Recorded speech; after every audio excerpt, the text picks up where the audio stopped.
नमस्कार दोस्तों, अभी कुछ दिन पहले मुझे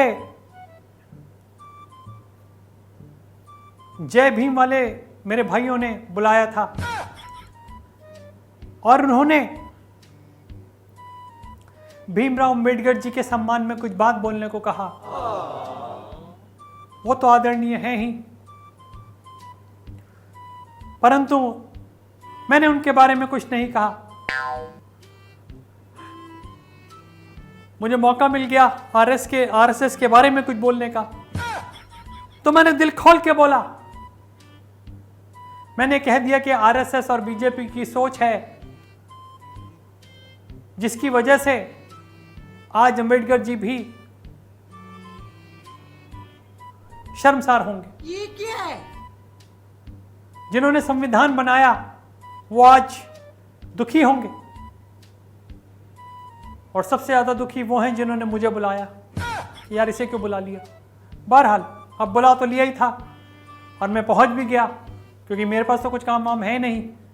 मुझे तो बस कहीं से आवाज़ आ जाए कि भैया ये लोग आरएसएस के बारे में सुन लेंगे, उल्टा सीधा जो मैं बोलता हूँ बीजेपी के खिलाफ बोलता हूँ, सुन लेंगे, मैं पहुंच जाता हूँ।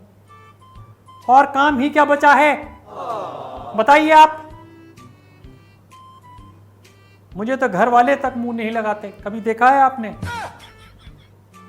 मम्मी के साथ बैठ करके कुछ बात करते हुए, कहीं वीडियो हो, दीदी के साथ? दीदी तो इतने दिन बाद मिलती है कि मैं स्टेज पर ही उनको प्यार करने लग जाता हूँ, गाल खींचने लग जाता हूँ, चुटकियां लेने लग जाता हूँ। क्यों? क्योंकि वो घर बुलाती ही नहीं। होली पे और दिवाली पे भी वो खुद ही आती है, टीका करने भी और राखी बांधने भी। ये तो इन लोगों का भला हो, भीम वाले भाई साहब का। आपको सादर नमन, आपने मुझे बुलाया, इतना बड़ा सम्मान दिया, बहुत बड़ी बात है। मेरी पार्टी वाले तक मुझे नहीं झेल पाते। एक भाई साहब के हाथ में प्लास्टर बंध रहा था और सब बाद में जब यूं करके हाथ उठाते हैं, मैंने उनका हाथ भी उठा दिया। बेचारे तीते सीखे, बोले राहुल जी पिछली बार भी आपने इसी हाथ पे। मैंने कहा तो बेवकूफ तू है कि मैं हूं?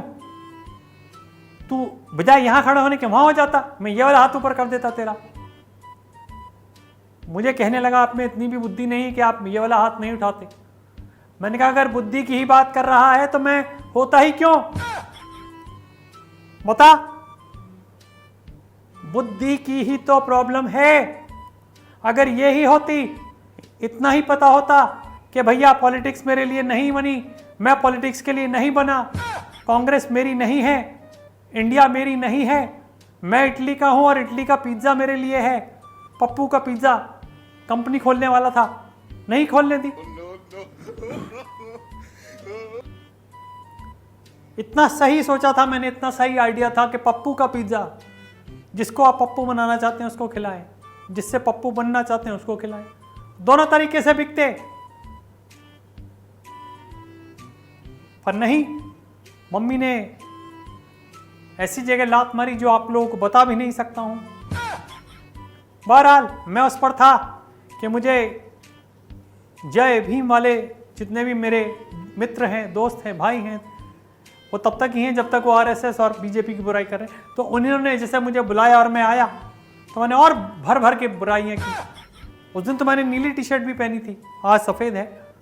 उस दिन मैं नीली टी शर्ट पहन के गया, उनका गमछा भी लिया मैंने नीले वाला। क्यों? सिर्फ भैया इसी वजह से कि मैं किसी का हमदर्द नहीं हूं, मैं सिर्फ उसका हमदर्द हूं जो बीजेपी के खिलाफ है। Yes, you are right. अगर मैं, जिसको कि मोदी जी बालक बुद्धि बोलते हैं, उसके साथ आप अपने आप को जोड़ेंगे तो मैं तो बालक बुद्धि हूं, मंद बुद्धि हूं। आप के बारे में यह हो जाएगा कि आप बंद बुद्धि हैं। समझ रहे हैं? और जब बुद्धि बंद होती है तो इसी तरीके के लोगों को बुलाया जाता है। तो मैं आपसे अनुरोध करूंगा भैया, अनुरोध करूंगा कि आप आइंदा मुझे ना बुलाएं। मैं अपने हाथ को खड़ा करने में ही इतना थक गया हूं कि मैं और किसी को क्या ही खड़ा कर पाऊंगा। बहरहाल आपने मुझे बुलाया, आपने मुझे सम्मान दिया, आपने मुझे सुना। जहां आज माँ बाप बच्चों की नहीं सुन रहे, बच्चे माँ बाप की नहीं सुन रहे, प्रधानमंत्री हमारी नहीं सुन रहे, आप मुझे सुन रहे हैं, उसके लिए भैया बहुत बहुत धन्यवाद। तहे दिल से आपका धन्यवाद भैया, थैंक यू। फिर मुलाकात होगी आपसे, नमस्कार।